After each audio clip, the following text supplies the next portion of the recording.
So NEET exam வர May month 3rd அன்னைக்கு நடக்க போகுது. ஸோ அந்த எக்ஸாம்ஸ்க்கு நீங்கள் எல்லாரும் வந்து ஃபர்ஸ்ட் விஷயம், ஸோ நீட் எக்ஸாம் யூஜி 2026 நீங்கள் எழுதுறதுக்கு கண்டிப்பாக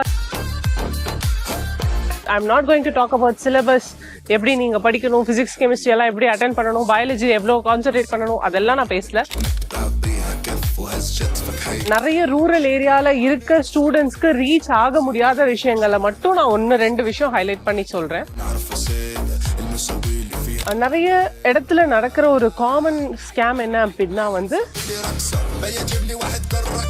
அந்த கன்சல்டன்ட்டை நம்பி அவங்களோட ஃபோன் நம்பரையும் இமெயில் ஐடியும் கொடுக்காதீங்க.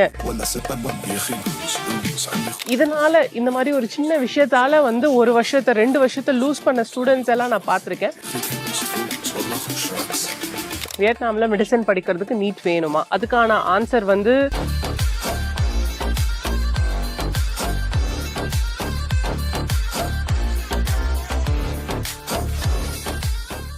Hello everyone, this is Divya Sindhamil, all about NEET 2026.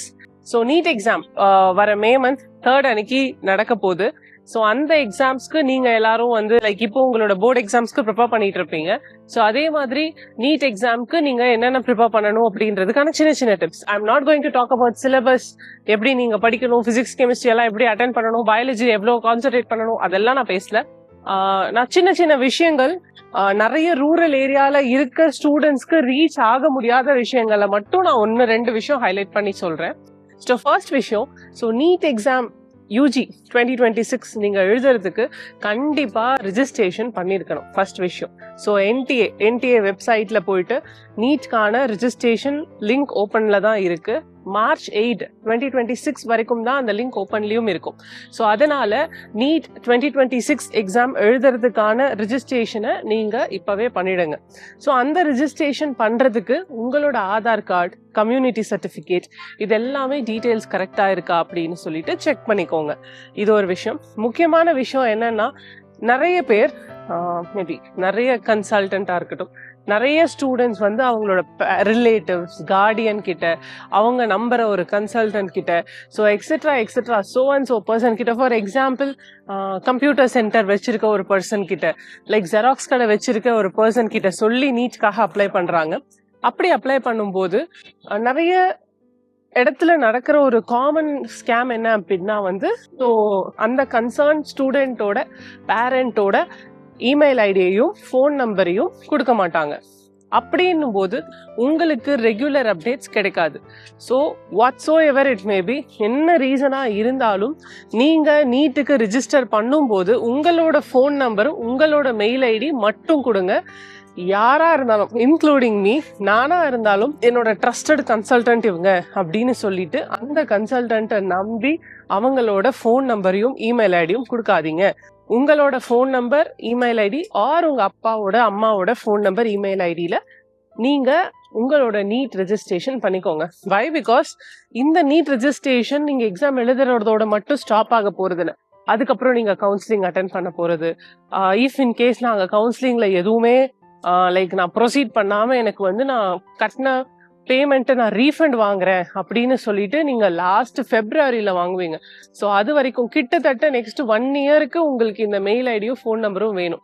So நீங்க ஒரு தேர்ட் பர்சனோட மெயில் ஐடி, ஃபோன் நம்பர் கொடுத்துட்டீங்கன்னா ஒரு விஷயத்துக்கும் நீங்க அவங்கள டிபெண்ட் பண்ணி கேட்டுட்டு இருக்க மாதிரி இருக்கும்.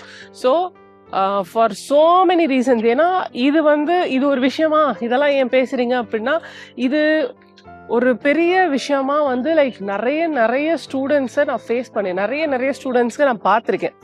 இதனால இந்த மாதிரி ஒரு சின்ன விஷயத்தால வந்து 1 வருஷத்தை 2 வருஷத்தை லூஸ் பண்ண ஸ்டூடெண்ட்ஸ் எல்லாம் நான் பார்த்துருக்கேன். எல்லாமே ஒரு காரணம் இருக்கும் இல்லையா? அதே மாதிரி தான். ஸோ நீங்க நீட்டுக்கு ரிஜிஸ்டர் பண்ணும்போது உங்களோட மொபைல் நம்பர், உங்களோட மெயில் ஐடி கொடுத்து மட்டும் ரிஜிஸ்டர் பண்ணுங்க. உங்களுக்கு ரொம்ப தெரிஞ்ச அண்ணாவா இருந்தாலும் பரவாயில்ல, தெரிஞ்ச சித்தப்பாவா இருந்தாலும் பரவாயில்ல, உங்களோட ஃபேவரட் கன்சல்டண்டா நானா இருந்தாலும் பரவாயில்ல, யாரா இருந்தாலும் பரவாயில்ல, இன்னொருத்தர phone number, email ID use பண்ணி நீட்கான ரெஜிஸ்ட்ரேஷன் பண்ணாதீங்க. ஸோ எஸ் மார்ச் 8 வரைக்கும் உங்களுக்கு லாஸ்ட் டேட் ரிஜிஸ்டர் பண்ணுறதுக்கு. ரிஜிஸ்டர் பண்ணுங்கள். ரிஜிஸ்டர் பண்ணிவிட்டு உங்களுக்கு மேபி ஏப்ரலில் அட்மிட் கார்டு கிடைக்கும். அட்மிட் கார்டு வந்ததுக்கப்புறம் உங்களோட நீட் சென்டர் எங்கே இருக்குது அப்படின்னு சொல்லிட்டு முன்னாடியே ஒரு நாள் பார்த்து வச்சுக்கோங்க. பார்த்து வச்சுக்கிட்டு நீட் அன்னைக்கு நீங்கள் வந்து ஓகே, அது நம்ம இன்னொரு வீடியோவில் பார்க்கலாம். ஸோ வந்து நீட் சென்டர் எங்கே பார்க்கணும் அண்ட் அதே மாதிரி வந்து நீட்க்கு என்னென்ன ஸ்ட்ரகிள்ஸ் இருக்கும், ஸோ அதெல்லாம் நம்ம அவாய்ட் பண்ணி டைமுக்கு எப்படி எக்ஸாம் சென்டருக்கு வரணும், இதெல்லாம் சின்ன சின்ன பாயிண்ட்ஸாக நோட்ஸாக வேணால் நம்ம வேறு வீடியோவில் பார்க்கலாம். பட் மெயின் இப்போ ரிஜிஸ்டர் பண்ணும்போது உங்களோட நம்பரும் உங்களோட மெயில் ஐடியும் கொடுத்து ரிஜிஸ்டர் பண்ணுங்கள். லாஸ்ட் டேட் வந்து மார்ச் 8. நிறைய பேருக்கு தெரியல, ரிஜிஸ்டர் பண்ணாமல் உங்களால் நீட் எக்ஸாம் அட்டன் பண்ணவே முடியாது. Okay, so all the very best. So நீங்கள் மே மந்த் வந்து நான் நீட் எக்ஸாம் எழுதலாமா வேண்டாமான்னு யோசிச்சுட்டு இருக்கேன், டபுள் மைண்டடாக இருக்கேன், எதுக்கு ஃபர்ஸ்டே அட்டன் பண்ணணும், நான் வந்து ஒரு வருஷம் பிரேக் எடுத்துட்டு அதுக்கப்புறம் அடுத்த வருஷம் 2027 நீட் நான் அட்டன் பண்ணலான் இருக்கேன். What ever the reasons maybe, என்ன ரீசனாக வேணா இருக்கட்டும், இப்போதைக்கு ரிஜிஸ்டர் பண்ணி வச்சுக்கோங்க. நீ அதுக்கப்புறம் மே மாதம் அப்போ டிசைட் பண்ணுங்க, நான் வந்து எழுதலாமா வேண்டாமா, இல்லை நம்ம அப்புறம் எழுதிக்கலாமா, இல்லை நமக்கு நீட்டே வேணாம் நம்ம இன்ஜினியரிங் போகலாமா, என்ன வேணா இருக்கட்டும். அதுக்கு இன்னும் டிசைட் பண்ணுறதுக்கு உங்களுக்கு ஒரு 2 months டைம் கிடைக்கும். ஸோ இப்போவே அந்த டிசிஷன் எடுக்காதீங்க. ஸோ கண்டிப்பாக ரெஜிஸ்டர் பண்ணிக்கோங்க. மே மந்த் அப்போ டிசிஷன் எடுங்க, நான் எக்ஸாம் போகிறேன் போகல, எழுதலை, எனக்கு மெடிக்கலே வேண்டாம், நான் இன்ஜினியரிங் போகிறேன், இல்லைனா வந்து நான் பிஸ்னஸ் பண்ண போகிறேன், என்னவா இருந்தாலும் அதை மே மந்தில் டிசைட் பண்ணிக்கோங்க. ஸோ நிறைய பேர் என்கிட்ட கேட்குற ஒரு கொஷின், மேம் நீட் இல்லாமல் வியட்நாமில் படிக்கலாமா, வியட்நாமில் மெடிசன் படிக்கிறதுக்கு நீட் வேணுமா? அதுக்கான ஆன்சர் வந்து எப்படி சொல்றது, ஃபர்ஸ்ட் கொஸ்டின், நீட் இல்லாம வியட்நாம்ல படிக்கலாமா? எஸ், படிக்கலாம். நீங்க வியட்நாம்ல மெடிக்கல் படிக்கிறதுக்கு உங்களுக்கு நீட் தேவையில்லை. அப்புறம் எதுக்கு நீட் தேவை அப்படின்னா, நீங்க இந்தியாவுக்கு திருப்பி வரீங்க, 6 வருஷம் படிச்சு முடிச்சுட்டு நான் இந்தியாவுக்கு திருப்பி வரேன், எஃப்எம்ஜின்ற எக்ஸாம் எழுத போறேன் அப்படின்னா உங்களுக்கு கண்டிப்பா நீட் வேணும். உங்களோட நீட் ஸ்கோர் வச்சுதான் உங்களோட எலிஜிபிலிட்டி செக்கை ஃபர்ஸ்ட்ல இருந்து ஸ்டார்ட் பண்ணுவாங்க. நீங்க 12th எவ்வளவு போர்ட் மார்க் வாங்கியிருக்கீங்க, 12th பயாலஜி படிச்சிருக்கீங்களா, பிசிக்ஸ் கெமிஸ்ட்ரி பயாலஜில எவ்வளவு மார்க் வாங்கியிருக்கீங்க, அதுக்கப்புறம் நீட் அட்டன் பண்ணியிருக்கீங்களா, நீட்ல எவ்வளோ ஸ்கோர் பண்ணியிருக்கீங்க, அதுக்கப்புறம் என்எம்சியோட ரூல்ஸ் அண்ட் ரெகுலேஷன், இப்படி இந்த ஆர்டர்ல செக் பண்ணி தான் எஃப்எம்ஜி முடிச்சிருக்கீங்களா, எஃப்எம்ஜியோட மார்க்ஸ் எவ்வளோ, அதுக்கப்புறம் தான் உங்களோட ரெஜிஸ்ட்ரேஷன் ப்ராசஸ் இது எல்லாமே நடக்கும். ஸோ நீங்கள் இந்தியா திருப்பி வந்து எஃப்எம்ஜி கொடுக்கணும் அப்படின்னா கண்டிப்பாக உங்களுக்கு நீட் எக்ஸாம் மேண்டிட்டரி.